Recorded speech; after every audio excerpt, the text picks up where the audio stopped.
IGT, baby.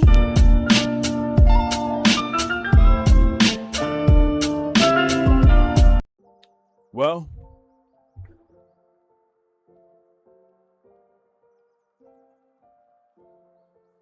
let's have a moment of silence for Royce Keys.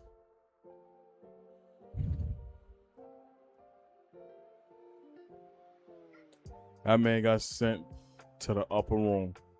He heard the saxophone even louder than what we expect. What's cracking, y'all? It's your boy Junior Mafia coming back to you with another video. So we gotta talk about what happened on Monday Night Raw, and man, the way how that show had closed out with that street fight match with Jacob Fatu and Royce Keys left me speechless. But we're gonna talk about what led to that right there. So without further ado, let's get right into the show. So we have Roman Reigns coming off his victory over Seth Rollins, and finally getting over that hump of being him without the assistance of the bloodline or anything. Like, it was just fair game how he won the match. So he gets in there and pretty much discussing his win over there, and we're saying that just giving respect to Seth. And he said, I ain't gonna acknowledge him and all that the way like I normally would do, but I'm gonna let the crowd do it. So the crowd started, singing his theme song and stuff like that. And he was embracing it. He said, I just gave him respect for each other. We can finally put this Shield thing behind us right now and finally close this chapter in our books. So when it was all said and done, out of nowhere, you hear LA Knight music hits.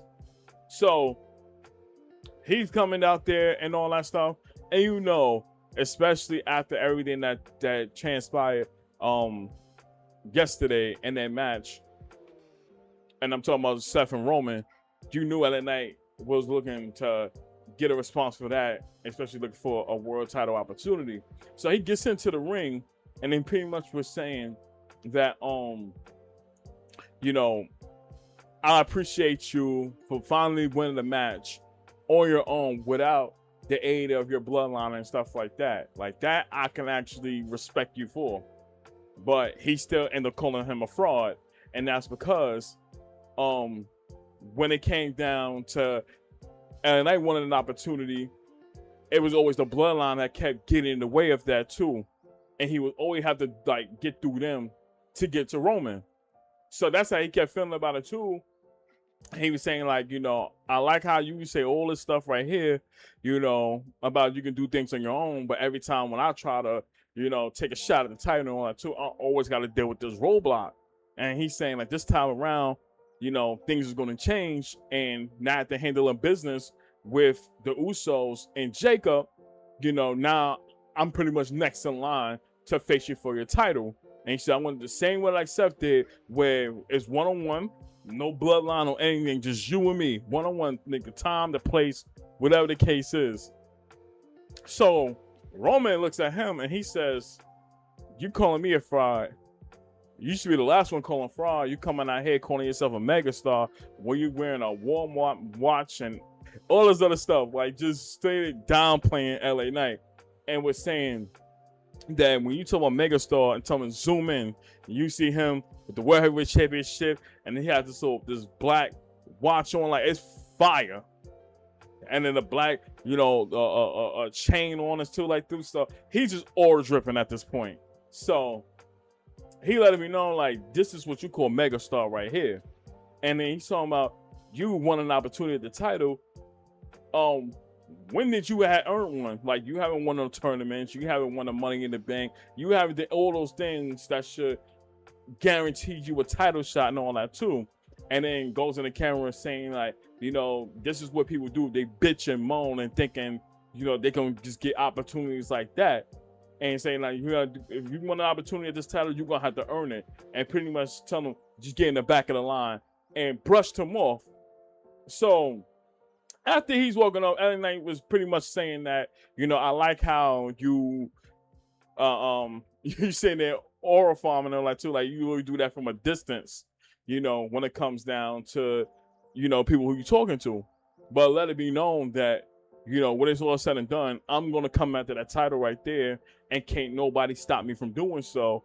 And let it be known, like, you're gonna be seeing my face a whole lot more, down the line here too. So I feel like, in my opinion, and like caught a fantastic promo, because everything he kept saying was factual. The sheer fact that every time he was trying to get a championship, when it was in the possession of Roman Reigns, is always the bloodline he had to keep going through to get to that right there. So I like how he just came out there and, put his stamp and let me know, like, I'm next in line for that World Heavyweight Championship by hook or by crook. So that was a very good way to start the show. So, as the show continues, you see Roman Reigns backstage, and he's talking with the Usos and Jacob, and letting me know, like, yo, I can't believe LA Knight came out there and said that shit that he said right there, and the sheer fact of them losing to the likes of Solo, Royce Keys, and LA Knight.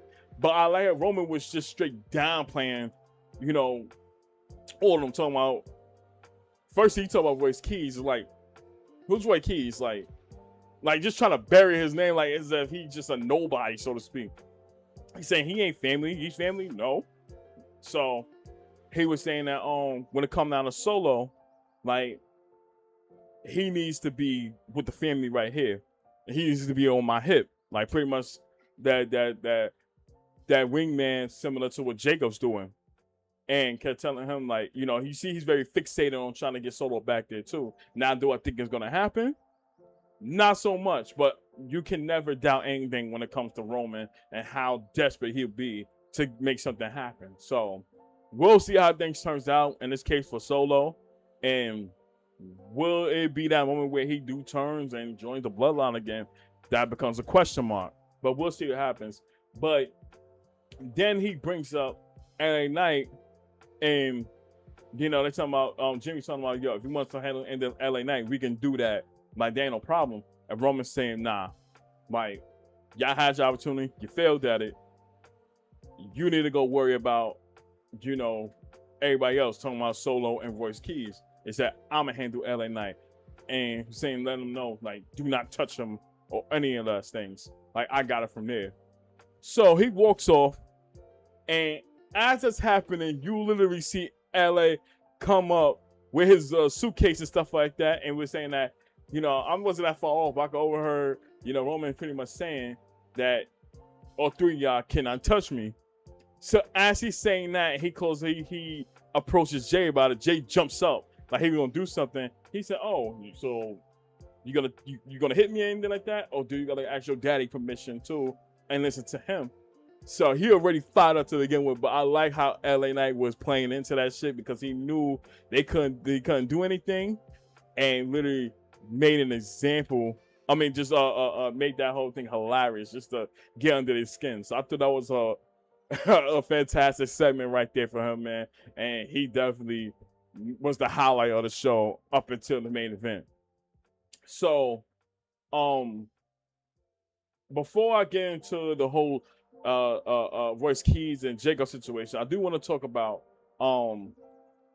there was a segment where the Judgment Day came out, and Roxanne was supposed to have a match with Soruka. Ends up happening, and when the match starts, you knew that Dave was going to get involved. Oh, before I get into that, I'm tripping. Javon Evans had a match against Ethan Page. Very solid match to kick it off. He ends up coming away with the win.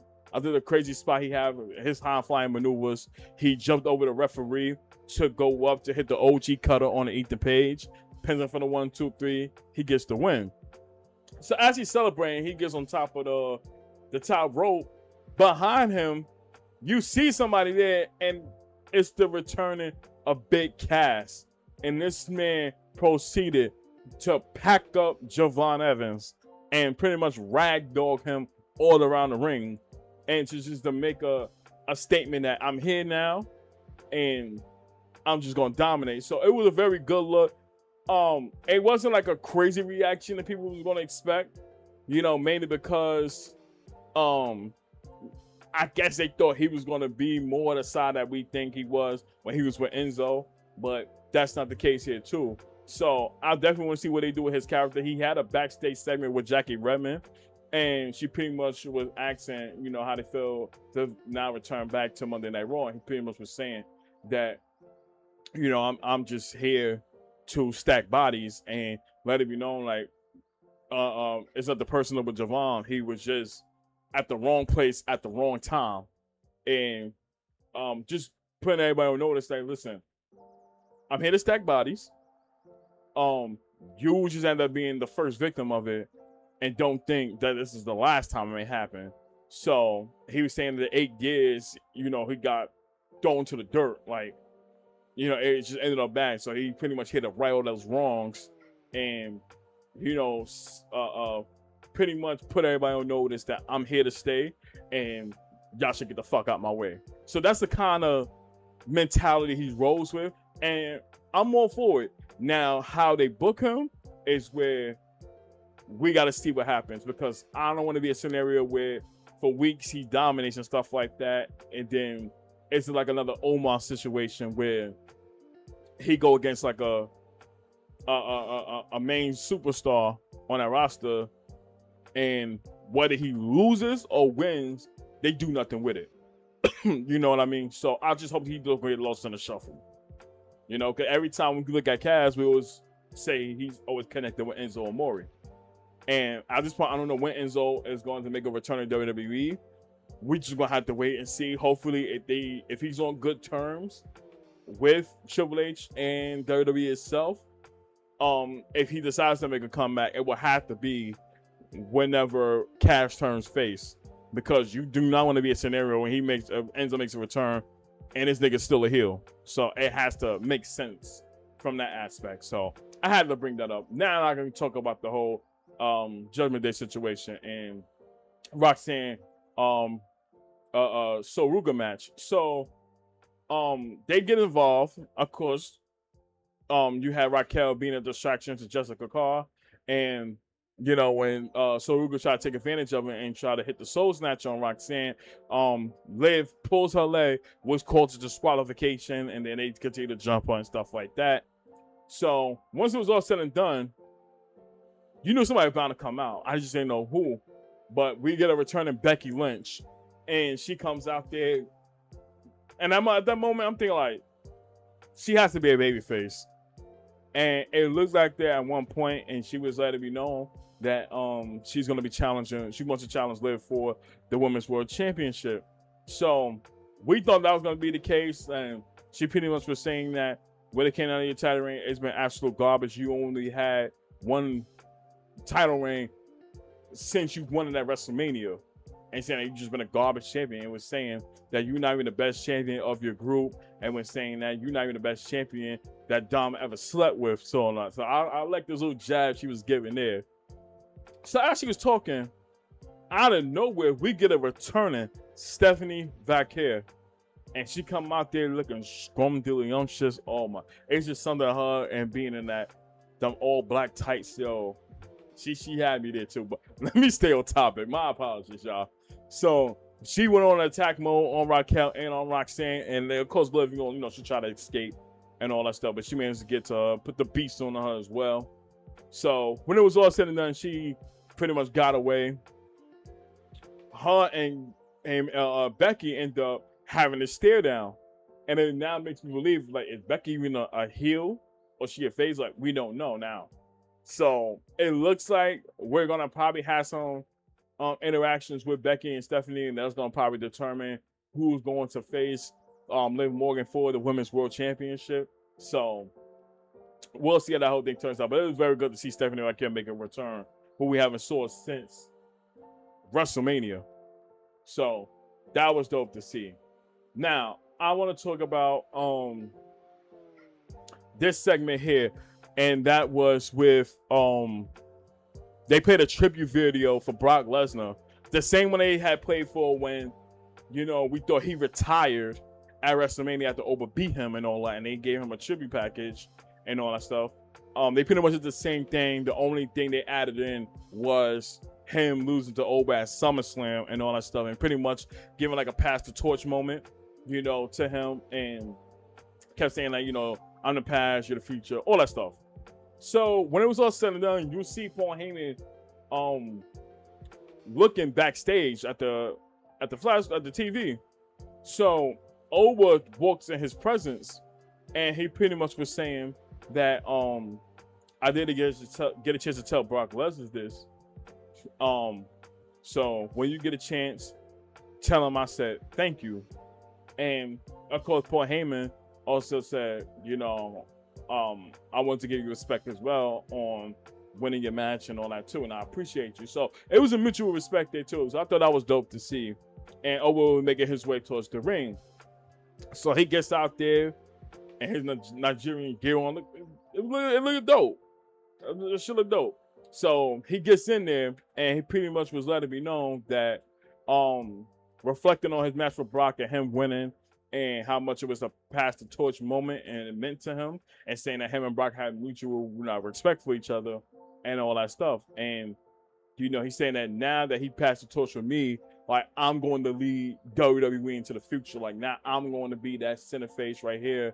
And anybody who had a problem with that, you could step up to me and, you know, we could settle it. So he pretty much planted his flag and letting me know I'm here to stay. I'm that guy, and everything stops with me. That's the mentality he was giving off, and let it be known. So I thought it was very dope to see. So as he's doing the overshot coming up the ramp, you hear Bron Breakker music, but you see the Vision Titantron pops up. So you see Maxine, you see Austin Theory come out there and all that, and then you see Bron Breakker, and he has a match with Joe Hendry. But at that moment there, he didn't give a damn about that, because him and Oba had that stare down, and they literally just were staring at each other for a long period of time. So you kind of know where they're going with this, and they planting the seeds, because Oba saying that the next, you know, who's gonna be next to step up to challenge me now. And you see Bron Breakker looking like he's ready to answer the call. And I thought that was a very dope moment right then and there, you know, to see Bron saying like, all right, I'm going to answer the call there too. And even when he went past him and all that too, he rather walked down that ramp, turned around, and still had that stare down with Oba. So I like what they're doing with that there, and they just continue to plant the seeds. Even when they had the match with him and Joe Hendry, this nigga didn't pay Joe Hendry no mind. He kept still staring at the ramp right there after what took place moments before, you know, his match with Joe Hendry began. But at that time, Joe Hendry fighting Austin Theory at that point, trying to get him out the equation. And that's when Bron turned his attention onto him and tried to spear him into outside the ring, but he ended up missing, going to the steel steps. But you knew it was a matter of time to when shit was about to go left. So when Joe Hendry turns his attention to Austin Theory, put him out the equation, he gets to the ring. Bron Breakker, he's in a corner just waiting for the right time, and as soon as Joe Hendry turned around, that nigga took a devastating spear and got pinned for the 1, 2, 3. And once it was done, Bron could give two flying fucks about it. Man's left out the ring, went up the ramp, and was just on a hunt looking for Oba. And then that's when Austin Theory went on the attack mode and stuff like that. Then you seen Tozawa go out there to even the odds and all that stuff, and got Theory up out of there. But the main thing is that you see Bron Breakker's mission right now, and I think it's to challenge Oba and to be that guy. Now, in my opinion, Bron Breakker needs to get away from the Vision. That's how I personally feel. Like, he needs to just drift away from them, drop the title, and then go. Because I think that's the only thing holding him back. So, I don't know how long that's going to happen. We just got to wait for the status of Otis. And when they do pull the trigger to the point where Austin Theory and Bron Breakker lose it, that's when he should go their separate ways. They should go their separate ways. Because he deserves to have his own run with nobody there. He had an interaction with Paul Heyman, you know, backstage, where he was still at the same spot, and he's telling him, like, you know, um, you saw what happened with me and Oba. He said, yeah, I saw it. And he said, you know what my mentality is. He said, yeah, I know. She said, I'm going to do something about it. Where's Oba? So playing him like, I don't know. He said, it's funny you say that right there, because it felt like you and Oba like best friends right now. So Paul Heyman turned it down, but you see a little smirk right there. Like, I don't know what's like behind all that stuff. Not to say him and Oba going to pretty much be like a thing right there, like as far as he being like the wise man or oracle, what you want to call it. I don't think that's going to happen. But I thought that was interesting to see. So now I want to talk about the main event, and that is Royce Keys versus Jacob Fatu in a street fight. Now, the match itself was very, very, very good. I enjoyed it as well. You know, we did get a little carnage there too. I just think when it comes down to the street fight, they need to do away with that type of match type, because if you're not going to stick to it, like fighting in the crowd, fighting backstage in a parking lot area, that's what a street fight is all about. You know, if you're not going to do those things, then stop saying that. Let it be like a no disqualification or no holds bar. You know, that's the better name for that type of match. So, nevertheless, they ended up having a match. They had some very good spots as well. Royce Keys, you know, had some good offense in it too. Of course, you knew the announce table was going to get involved in it as well. And you seen Jacob throwing multiple chairs into the middle of the ring and all those things. So, you know, it was definitely a very, very good match. So towards the tail end of it,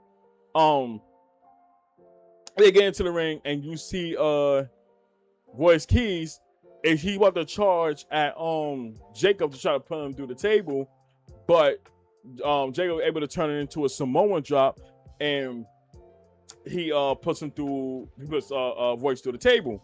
So he drags him, going for the moonsault, does that, and then when you thought it was over, nah, Miz proceeded to go in and lock the tongue and duck grip on the Royce, and at this point that man was fighting for his life, and he just immediately passed out. So at that point, that moment, match is done, refs ringing the bell and all that, but Jacob still got the whole lock in, not letting go whatsoever. So now they're taking all these security guards, all these refs, my bad, to take him off him too, and they did a poor job doing that, because it still took Jacob a long time to get that tongue and grip off of Royce. And once he let go, and the refs literally just standing there like, just doing this. And I'm like, what the fuck is that going to do? And because this is where Jacob proceeds to say, you know what, I don't care about that. I'm going to go right back in there, lock the tongue and duck grip on him again, and managed to do so. And at this point, Royce is done. The saxophone got loud. This man started bleeding through his mouth. Like, it's done. This is when you throw the X up. So now it's gotten worse now. Then Jacob said, you know what? It ain't enough. Man's proceeded to go in the corner, hit a hip attack onto Royce Keys numerous of times now. Now it's just getting out of hand. And now here comes the Adam Pearce, Jason Jordan, all the JAGs coming out there, all that stuff. And no matter how that happened, I mean, what's going on with them, they don't give a damn. Jacob didn't care. His hearing proceeded to take the chair, put it on to Royce Keys in the corner. And at this point right now, I was like, somebody has to stop this. The carnage was just getting even more and more insane. And this is where Jacob snapped, and this man instantly hit a hip attack onto Royce Keys with the chair connected to him. And then even went back and hit another hip attack as well. So now he's just done. This man just clocked out. He got blood fuming out the mouth all over the ring and stuff like that. And can't nobody stop him. Then Roman Reigns music hits. So he come out there, put the ones up, saying to Jacob, job well done. That's how you pack a motherfucker up like that. And then you see the credits roll. So then this is where the show might end it. Then you just see Roman goes backstage and he meets up with Rey Mysterio. So now I'm thinking, what the fuck is going on right here? and they shaking hands, and he pretty much was telling him that I would love to you to be at AAA wrestling and stuff like that. I think they're gonna be in Chicago, if I'm not mistaken. But I think Roman took him up on that offer, and he's gonna be there too. Because I was trying to think what the hell Ray was doing there in the first place. But I guess he was letting him know he wanted him at AAA, you know, at that time frame when they have it there too. And then that's how the show ended. But that was just pure chaos right there, and it just goes to show you the just the bloodline itself and how dangerous it could be. More so Jacob, I'll say. And if this happened with Keith, I can only imagine how it's going to happen with Solo when they do have that interaction, and you see how desperate Roman is to get him there. And you know Solo's going to turn it down, but how it happens is the big question mark. So we'll see what go down. But this was a good way to close out Monday Night Raw. I enjoyed it for what it was and all that too. So if I had to give it a rating, I'd give it an 8.5 out of 10. Very good show, especially being a Raw after SummerSlam. It was fantastic. But comment down below. Let me know, how do you feel about Monday Night Raw? What was your favorite part of the show? What would you rate it? I definitely want to hear your opinions in the comments below. But I appreciate your love and support. Roll to 300 subscribers. Ooh, excuse me. Continue to keep God first as the process of anything that you do in life. Your time will come, and I'm going to catch y'all in the next video. Peace.